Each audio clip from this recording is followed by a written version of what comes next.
হঠাৎ কয়েক সেকেন্ডের কম্পন। ছুটির দিনে সাত সকালে ভূমিকম্পে কাঁপল দেশ। তীব্র ঝাঁকুনি, ঘরবাড়ি, গাছপালা সবকিছুতে। আতঙ্কে এদিক ওদিক ছোটাছুটি অনেকে। যে অবস্থানেই থাকেন দ্রুত বের হয়ে আসেন আবাসস্থল থেকে। উঁচু ভবন থেকে বের হয়ে আসেন কর্মজীবী মানুষ। 5.7 মাত্রার ভূমিকম্পের উৎপত্তি স্থল নরসিংদীর ঘোড়াশাল থেকে কয়েক কিলোমিটার দূরে।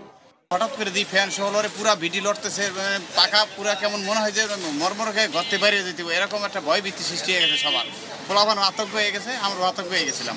আমি তো কি আমার বিড়ালটা নিচে, তো আমার খাটটা লাগতেছে কেন, এবার খাটটা কেন জো বাইলো